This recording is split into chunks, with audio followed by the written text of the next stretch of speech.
talking about that. I mean, if I had the choice between a live stream and not, I'd probably be live streaming.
Good morning on this bright and sunny day.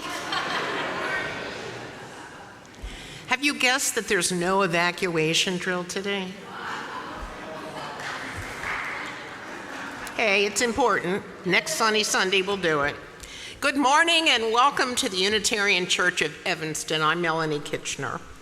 Whether this is your spiritual home or you are newly discovering this community, we're grateful for this time together. We strive to be an inclusive and welcoming community, seeking truth in love and nurturing the human spirit for a world made whole. We are guided by our principles and values, which remind us in every moment and through every challenge that each of us is worthy of love. We come together to remember our kinship with one another and to hold one another in heart and mind with tenderness and careful attention, and to dedicate ourselves more fully to living our shared values. People of all ages are welcome and important part of our faith community. We are blessed to have the children in the sanctuary for the first half of every service, and the entire service is for all ages about once a month. The nest in the front happens to be empty. Get some children. Oh, here we come, yay. Good, Janice. And is our designated area for families with young children, where we have quiet fidget toys and activities for a kid-friendly order of service. Nursery care is available in room 11 downstairs every Sunday.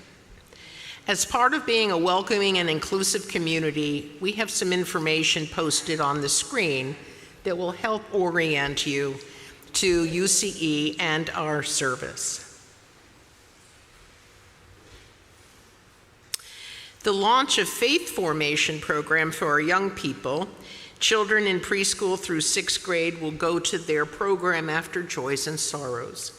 The youth group for 7th to 12th graders begins next Sunday.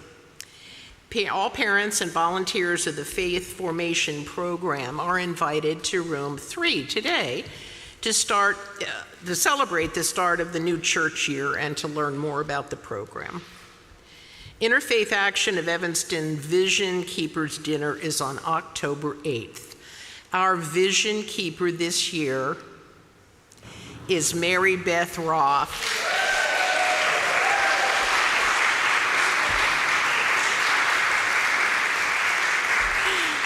If you plan to attend the dinner, please get your registration check to Tony Ray by next Sunday.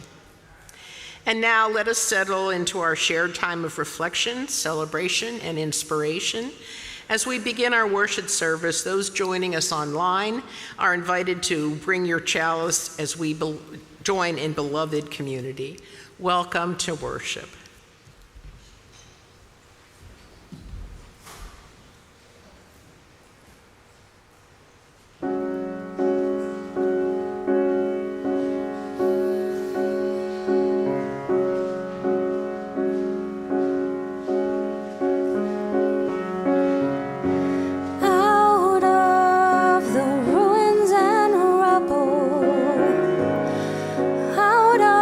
Smoke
scattered, or you can slowly start to build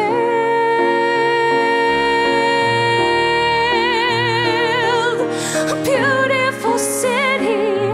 Yes, we can. Yes, we can. We can build a beautiful city, not a city of angels, but finally a city of men.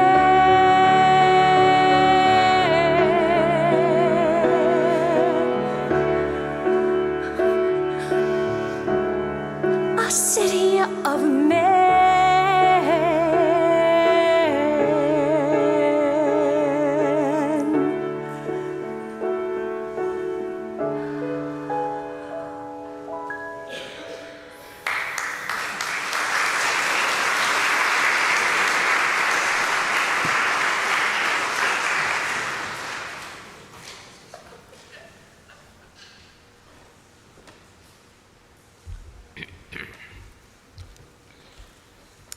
The Unitarian Church of Evanston resides on land that was recorded as transferred from the local Potawatomi community to the U.S. government in 1829, shortly before the Potawatomi in this area were forcefully moved west of the Mississippi River. This land was then sold to white settlers. We remember the ancestors of contemporary African Americans, the individuals, families, and networks of Black people who built up our country's culture and economy, a role forced on them originally by enslavement. We acknowledge the international violence, the intentional violence, it was international too, that landed on North American shores in 1619 and has continued throughout the generations and remains a reality today. These acknowledgements are but one small effort toward building long-term solidarity and contemporary communities. We commit ourselves to take what we learn here today and incorporate it into our lives and turn our thoughts into actions. Please join in our words of shared commitment.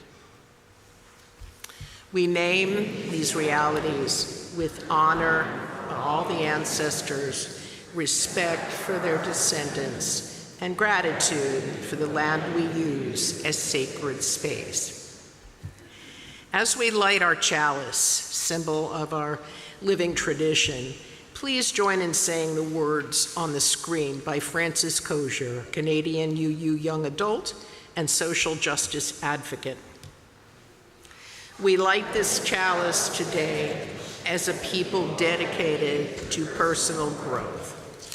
May we have been taught and glow instead with the humility of learning. May it reignite our dreams for a better world and kindle our joy for simple living. May its warmth extend out into the forgotten alleyways of exclusion, bring us home to love, to welcoming, and to all the challenges, the questions, and blessings of this beautiful path to becoming community. Please rise in body or spirit in saying the words of our covenant. Love is the spirit of this church, and service is its law. This is our great covenant, to dwell together in peace, to seek the truth in love, and to help one another. Before we begin our opening hymn, I invite those joining us online to gather your chalice and greet each other in the chat, and those gathered here in the sanctuary to turn to one another briefly to say good morning, trying to greet someone who is new to you.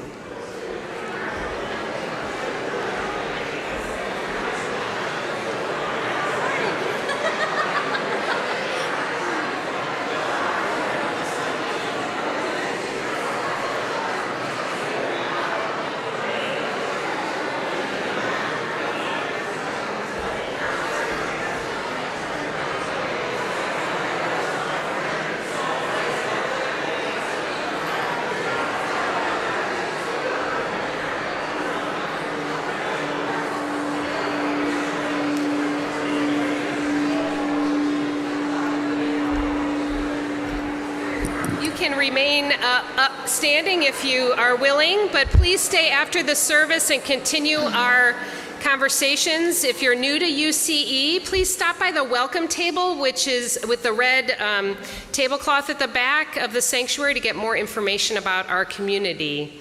Let's keep creating new relationships and building kinship among us. Our opening hymn is Let It Be a Dance.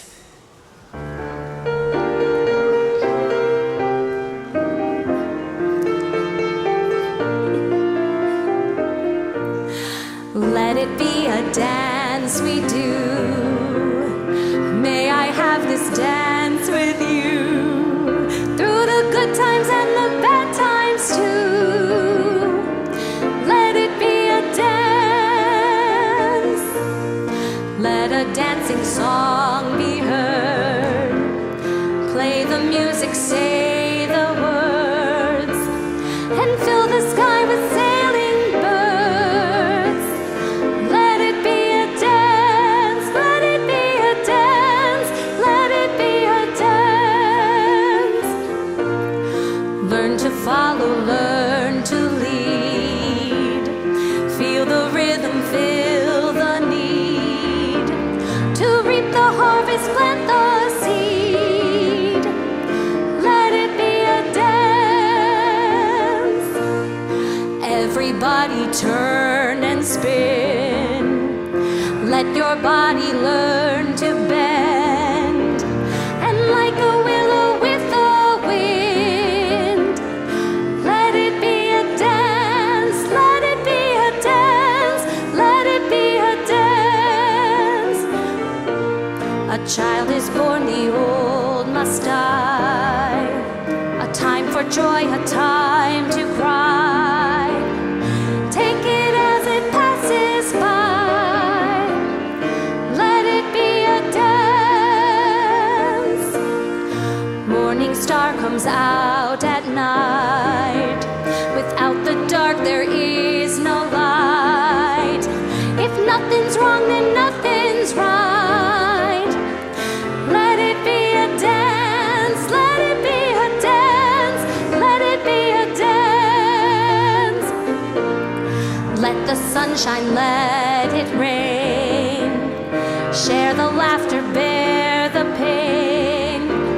And round we go again. Let it be a dance.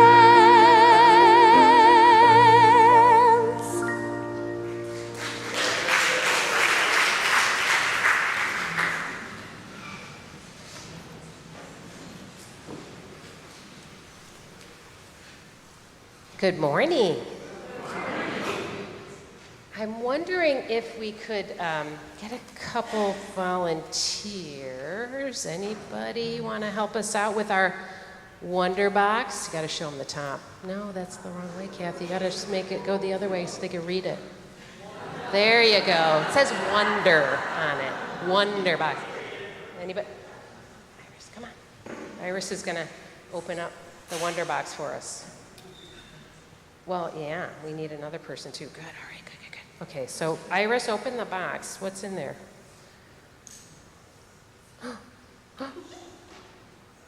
Careful now. What is that? Scissors, and what's that? String. Okay, that's all we got in the box. Okay, what I need you to do is let Kathy have the scissors. Good job. You're very safe with that. And then I need you to each hold one end of the string. And I want you to hold it, kind of spread it all the way out as far as it can go, right? And here.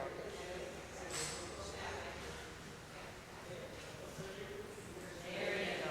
Perfect. And now I want you to stay just like that, okay? Don't move.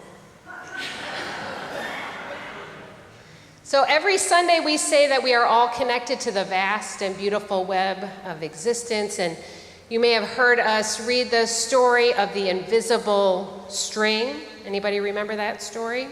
It's about how we are all connected to each other with an invisible string. You can call it love, or you can call it our common humanity, and some people call it God. that connection between us. So imagine that string connecting us one to the other is an unbreakable bond, right? But sometimes we forget. We forget that that bond exists. It's invisible. We have to remind ourselves of that invisible bond. And it can be really easy to break it when we forget that it's there. We can say things that are hard or painful or hurtful. Anybody ever do that? Anybody ever say or do something that hurts somebody, that breaks that string? Some people call that's what sin is, right? Is that when that bond gets broken because we forget that it's there.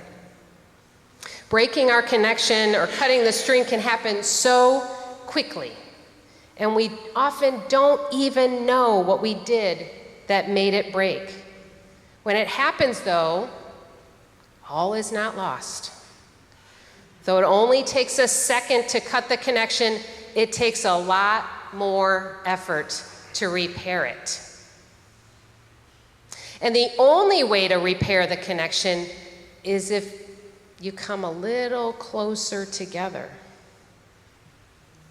We can tie the string together again and make an even stronger connection, perhaps, than before. When we do that, the string isn't smooth or flawless, and we can see the knot. Oh, you gotta hold that tight. Hold that string tight, Iris. Good job, good job.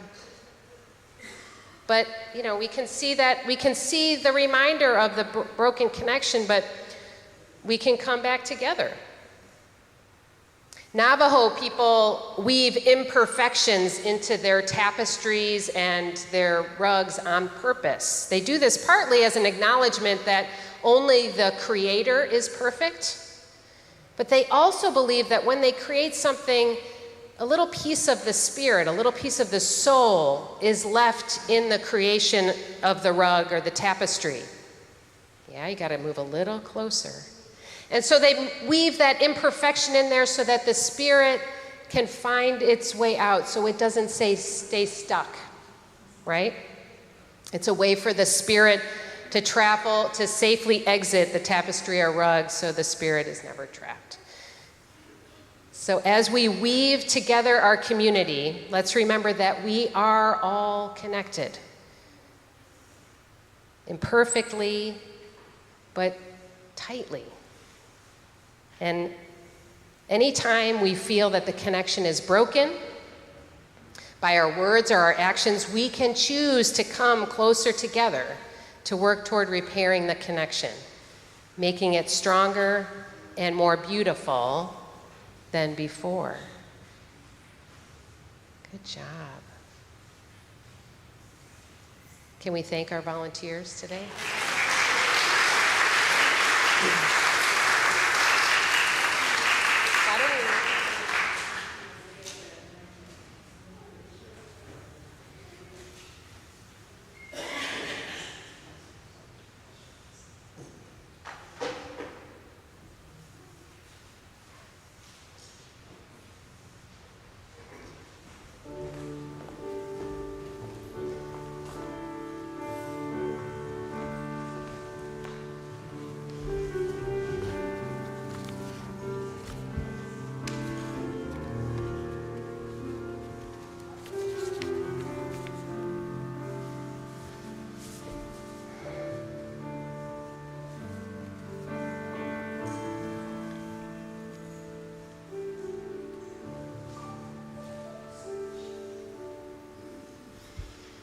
I invite us now to settle into our time of quiet reflection as we share our joys and sorrows. If you have a joy or a sorrow that you would like spoken aloud in a service, you can send it to me through an email. You can fill out our Google form found on our website, or you can fill out the book that's at the back of the table. Is there one in there, Sally? I didn't think there was one, but okay. Thank you. That's good. You can take it back. Yeah, right. Sometimes they're not. Sometimes they aren't. They're not unspoken. But we listen to these offerings with our full attention. So let's breathe in together and breathe out. and settle in to this time.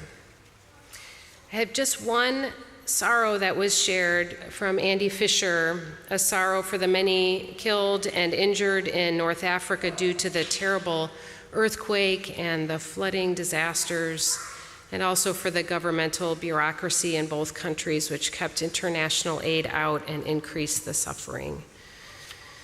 We hold all those who have lost their lives, lost their loved ones.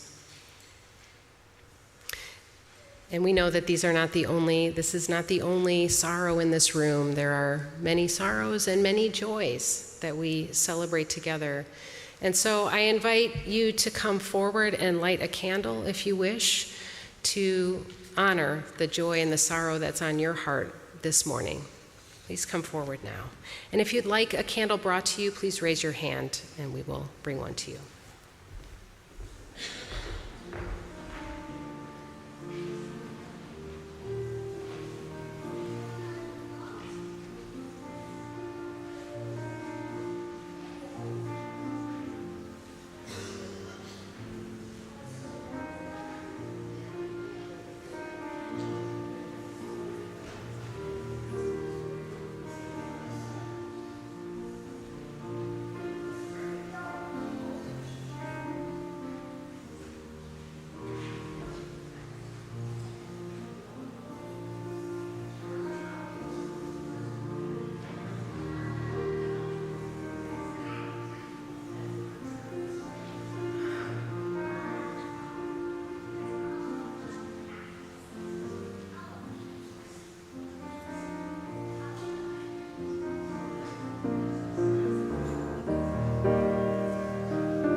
Please join in saying these words. For these joys, we give our thanks. For these sorrows, we give our love. And in the spirit of prayer and meditation,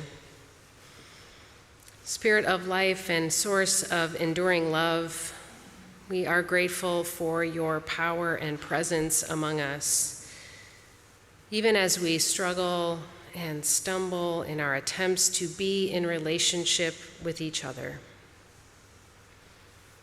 Guide us in our efforts to be more kind, more compassionate, more honest, more brave, more humble with one another. Give us courage to embrace our imperfection, to celebrate the possibility of always learning and growing together. We come together in sorrow, our hearts breaking for all the suffering that is taking place all over the world. Our hearts are with those in Derna, Libya, who have lost so many loved ones, in Morocco and Maui, and on the East Coast facing the devastating impacts of climate change. May we find ways to help one another, to act collectively, and challenge ourselves and our leaders to protect our planet and all life upon it. For those living in fear, may they know peace. For those living in pain and with illness, may they find comfort. May those living with loneliness discover companionship. May we remember our oneness and realize our wholeness. Amen.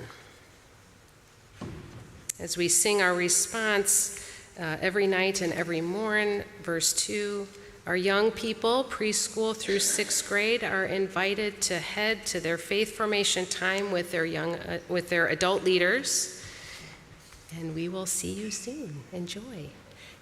You're always welcome to stay here as well.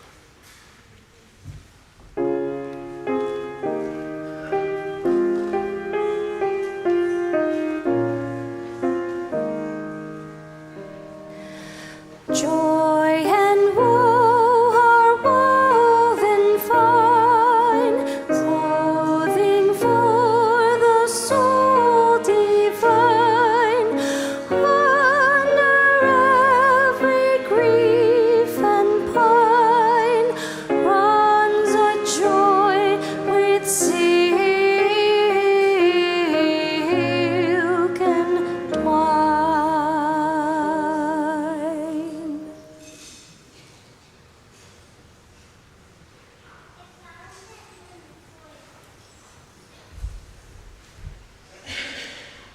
As we say in our covenant each Sunday, service is our law.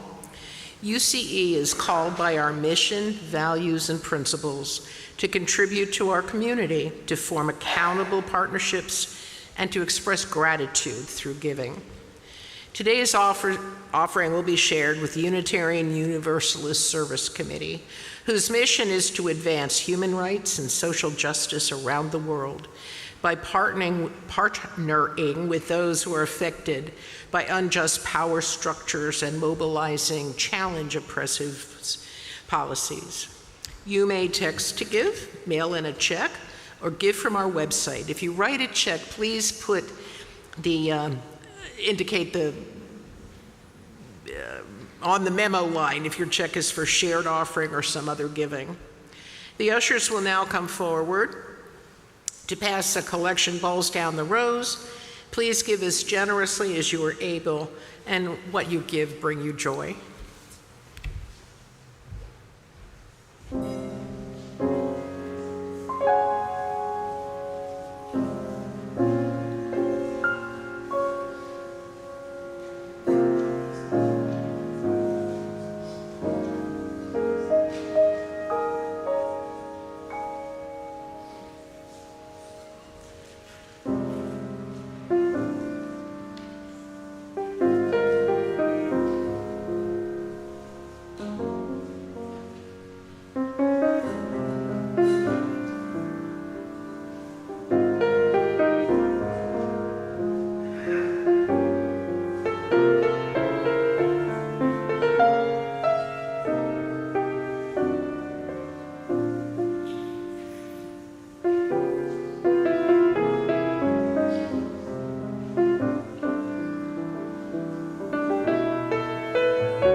Thank you for your generosity, and I hope you noticed that was composed by Carl.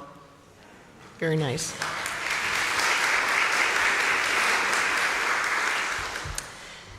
This reading is from the book Mistakes and Miracles, Congregations on the Road to Multiculturalism by Nancy Palmer Jones and Karen Lynn. Progress in building multicultural, beloved communities moves slowly and unevenly.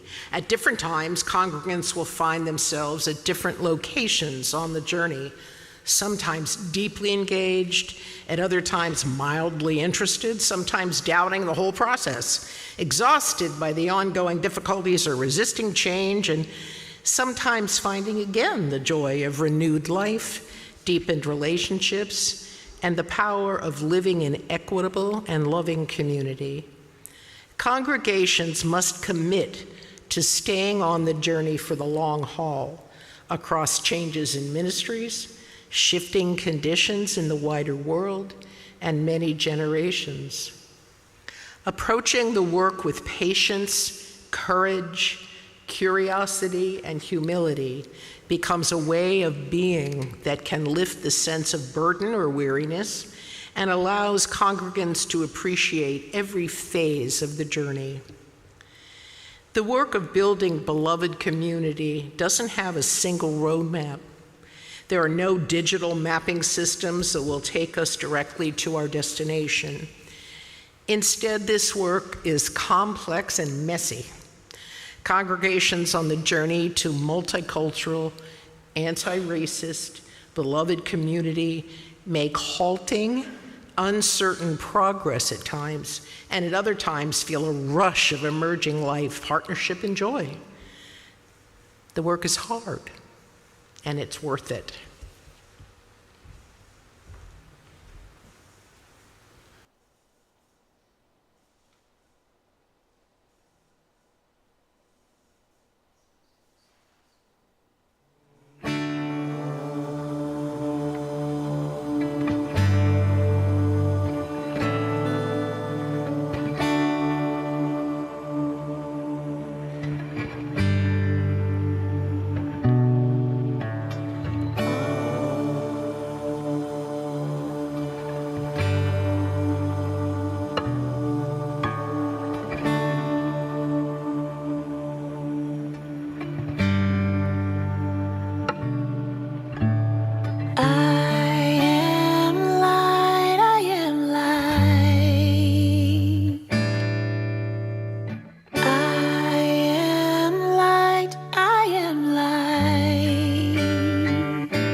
My family did.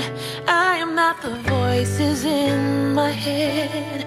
I am not the pieces of the brokenness inside. I am light. I am light. I am light. I am light. I am light, I am light. I am light, I am light. I'm not the mistakes that I have made, or any of the things that caused me pain. I am not the pieces of the dream I left behind.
divinity defined. I am the God on the inside. I am a star, a piece of it all.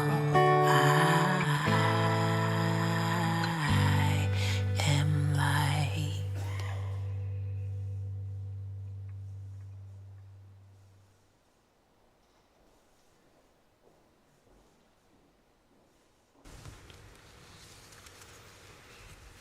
Trust takes a long time to build and an instant to break.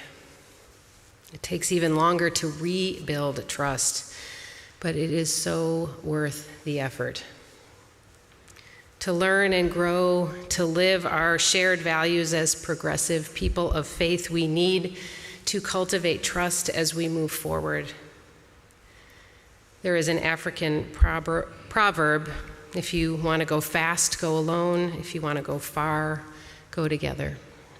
As Unitarian Universalists, we can go far on the journey of building beloved community, but our fierce individualism can sometimes make it hard for us to go together. Our covenants, including our covenant of engagement of how we strive to be with one another, can offer us a way. The Unitarian Universalist Association has been on a journey of building multicultural, beloved community since our involvement with the civil rights movement. At the 1997 General Assembly in Phoenix, Arizona, a resolution was passed urging the UUA, its congregations, and community organizations to develop an ongoing process for the comprehensive institutionalization of anti-racism and multiculturalism. In 2008, the UUA Leadership Council reaffirmed and restated this call to build the beloved community where all souls are welcomed as blessings and the human family lives whole and reconciled. In 2016, after putting up our Black Lives Matter sign, this congregation adopted a resolution in support of national reparations, and we put forth the issue to the UUA General Assembly. In 2021, we adopted the 8th principle, which states, we covenant to affirm and promote journeying toward wholeness by working to build a diverse, multicultural, beloved community by our actions that accountably dismantle racism and other oppressions in ourselves and others. In 2022, we reaffirmed our support for reparations and racial healing locally and nationally, and have worked with many other faith communities to raise funds for reparations. We've engaged in countless workshops, educational opportunities, conversations, and practices affirming our commitment to heal the harm of systemic racism and dismantle white supremacy culture within, among, and beyond us. We have incorporated the language of building beloved community and a commitment to anti-racism and anti-oppression into our stated values.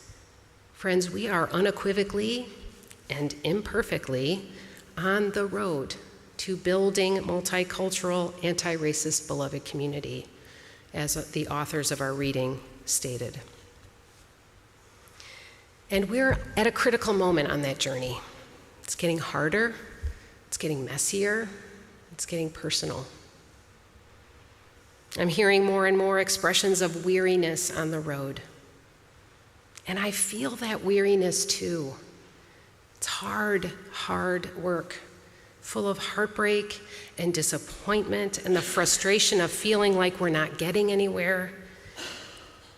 But my friends, there is no turning back. We're on the path, and each of us is traveling that path in their own way. Each of us may be at a different point on the journey, and you may not agree with or like everyone you're traveling with, but we're on this path together. Some may choose to step off the path for a time, and that's everyone's right. No one is forced to travel the road, but no one is expelled from it either. You're always welcome back if you return.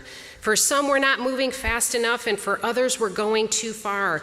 We all get to feel the way that we feel on the road and express those feelings, but we can't let those individual feelings keep us from moving forward as a whole or compel us to discard one another either. Some have expressed frustration with too much talk about race and racism here. I hear it. I've been told by some that you don't want to hear politics from the pulpit. But though I wish I didn't have to speak to the issues of our times, the reality is politics is inextricably part of the values that we are striving to live as Unitarian Universalists. Politics is inextricable from living in any social system. It's alive in everything we do because politics is about power. Who has it? Who doesn't? How it's used? And how it moves to uplift or oppress. The values we share of freedom of thought, of the human right to bodily autonomy, of protecting the planet, all of these and more are politicized, whether we like it or not. So we can say we don't want to talk about politics, but that is a privilege that only those with a certain amount of power can claim. I am called to talk about how power moves in this world and how we use it to make the world more loving, just, and whole. If you've gotten an email from me, you've seen the quote under my signature from Martin Luther King Jr., "Power without love is reckless and abusive, and love without power is sentimental and anemic. Power at its best is love implementing the demands of justice, and justice at its best is power correcting everything that stands against love." And so I got to tell you, I'm going to keep preaching about politics. I'm going to keep preaching about love and power, and I'm going to keep encouraging all of us to think about and talk about how love and power can move through us in this world. I will keep striving also to preach about how love and power and justice are part of our spiritual lives. The two parts of our mission are not separate. We nurture the human spirit to make the world more whole. And we make the world more whole because that's what our spirits long for. I've been reading Mistakes and Miracles, which was actually last year's UUA Common Read, because I think it's very relevant to where we are as a congregation. The nonfiction book has read it and recommended it to Reverend Susan and me. We're both hoping that more of you will want to study it with us, and Carla Williams has gone so far as to buy a bunch of copies, and we'll have them at the back table if you'd like to buy one, and you can sign up to join one of a discussion group if you're able to and interested. And there's information in the newsletter as well to sign up for that.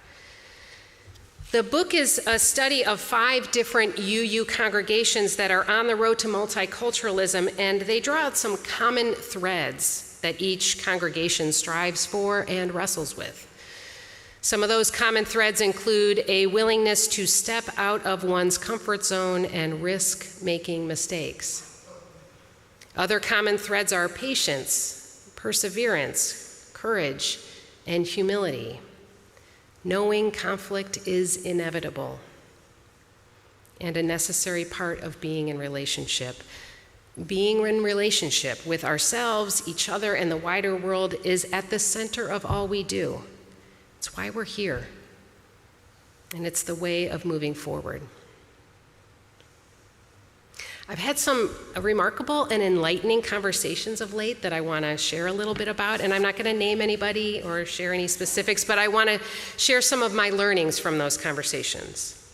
First was a conversation I had with a group of folks, UCE members and friends, who invited me to talk with them. Actually, I kind of invited myself, and they graciously accepted my invitation because I heard that there were some rumblings of concern about the 8th principle, about the 5th principle, about the UUA and the direction it's headed. And I asked to be a part of those conversations so that I could better understand those concerns. And I want to encourage all of you that if you're feeling or if you're hearing conversations about disappointment or confusion or mistrust or hurt, let me know. if you're willing, or Reverend Susan, invite us to be a part of those conversations if that feels good to you. Not because we're in charge of fixing anything, because we're not, I assure you, but because as a community, we are able to live our mission and values more fully when we are in relationships of trust. So this conversation I was able to be a part of led me to a few important takeaways. One, a surprising number of people in this group shared that they didn't like the 8th principle, not in its aspiration, but in its wording. And some thought it not necessary because the 7 principles say enough about justice and equity. This is not a new part of the conversation, we've heard this. But more surprising and troubling to me was how many felt that they couldn't express their opinion for fear of being seen as racist. This makes me sad. It isn't in keeping with our covenant. Each of us should be able to express our reservations, our questions, in a way that is accountable and relational. It's not that everyone gets to say whatever they want without concern for the feelings of others or the impact of our words, but we should be able to say what's on our hearts, to ask questions, to express different opinions without being shunned. We don't have to all agree in order to keep moving forward. The second thing I learned is that most of the folks in the group of about 15 to 18 people didn't realize that the 8th principle, which has been adopted by hundreds of congregations, including ours, has spurred the fuller exploration of the whole Article 2, which is the part of our bylaws where the 7 principles and sources are held. So what this means is that our 7 UUA principles and the 8th principle that many congregations have adopted will most likely be replaced. Pause for dramatic effect. With new language that has been developed by an inclusive and collaborative process taking place over the past 3 years. We have this year to really reflect on the new proposed value statements before we vote on them next June. I know this is a lot, and it's probably a lot for those of you who are new to Unitarian Universalism. You're probably going, what is she talking about? Believe me, I will talk a lot about this next year, in this coming year, about those value statements. I will put them before you little by little and help us to really reflect on them. But for now, I want you to know that that they're on the UUA website. You can go and look and read the value statements.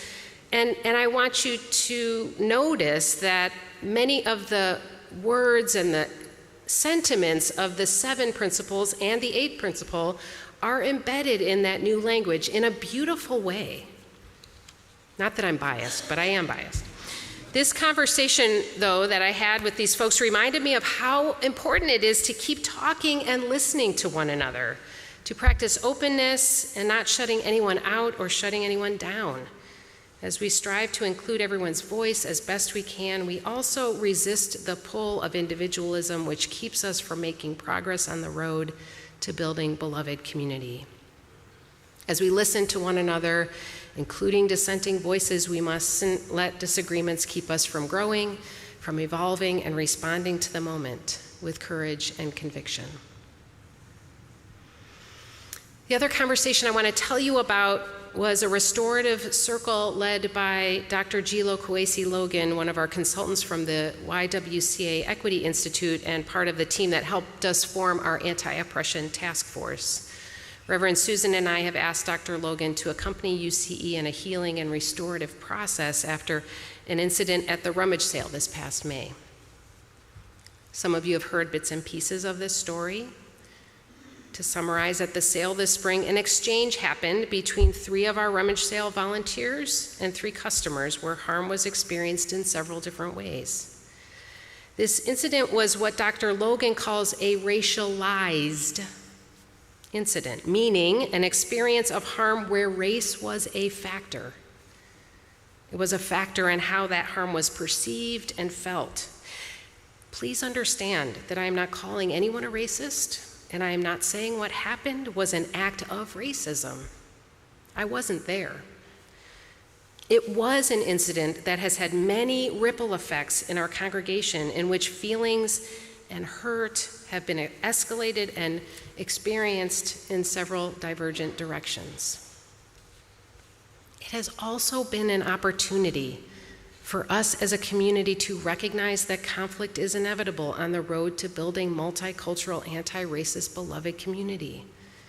It is a reminder that making mistakes is part of the journey, and there is much that can be learned by making them and engaging in repair. It has taken many hours of conversations and several months to get to a place of having a restorative circle with some of the folks involved in the incident in May. And Dr. Logan has been clear that this process is consensual and no one is forced to participate. It builds slowly over time and at the speed of trust.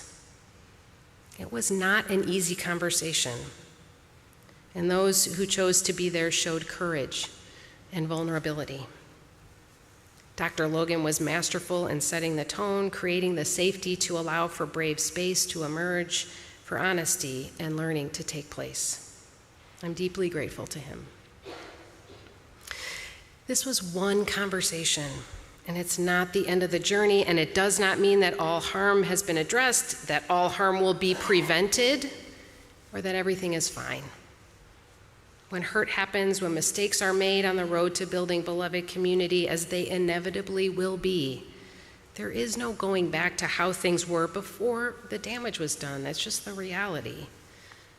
But rebuilding trust and repairing relationships, as slow, murky, and painful as it is the way for us to grow in our capacity to live our shared values. We've learned some things from this painful experience. We've learned that calling security at the rummage sale means something totally different to people of color than it does to white people. We've learned that while making money at the rummage sale is important, it is more important that we are building community, taking care of each other and living our values with everyone we encounter. We may need to start the sale with a prayer or a moment of intention setting so that when things get chaotic, as they always do, we have a plan for how to handle tough situations with love and respect. We've learned that we need to listen to one another rather than jump to conclusions or assume the worst in each other. We've learned that saying, "I'm sorry you were hurt," is more important than figuring out who is right and who is wrong. I'm not sure what the next steps are in this particular part of the journey. I will admit again to feeling weary. I, like you, like I imagine many of you, feel like I wish conflict would just simply evaporate. But I'm here, and I'm leaning into it for the long haul, and I hope you will stay in it with me. In the struggle and the joy and the pain and the possibility of building the world we dream about, the world where equity and mutual care and love for our planet and each other is the rule, the world we co-create where we are courageous with one another, able to say hard things with love, to engage in an ongoing need to repair the breaks in our relationships that will inevitably happen, but which do not need to become roadblocks. There is too much suffering in the world, too much injustice, too much loneliness and loss for us to leave each other behind or decide that building the beloved community is too hard or not worth it. Being on the journey together is the whole thing. Let us all keep traveling, keep talking, keep listening to each other, keep trying to strengthen the bonds of interconnection. There is a love holding us that will never let us go, that keeps calling us back to one another again and again. Let us keep listening to that call and keep welcoming all who would travel this path with us in love and power and justice, however imperfectly. Amen and blessed be.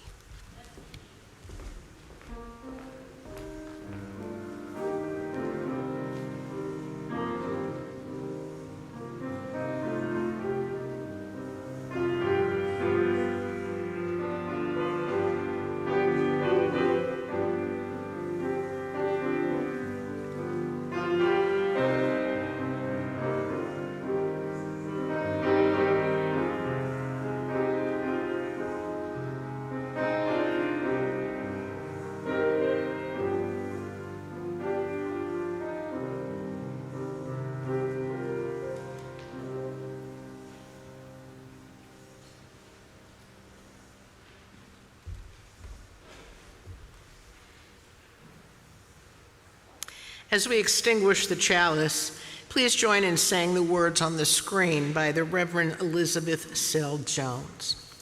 We extinguish this flame, but not the light of truth, the warmth of community, or the fire of commitment. These we carry in our hearts until we are together again. Please rise in body or spirit and join in singing our closing hymn.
Thank you, Carl and Jen, for your music today. I share these words of benediction offered this week by Dr. Elias Ortega, president of Meadville Lombard Theological School. May the light of the holy, known by many names, shine bright on our paths. May compassion soften our hearts to love fiercely. May justice close the space between us, so that we may live into the fullness of life for our well-being and the wholeness of the world. May it be so, and blessed be.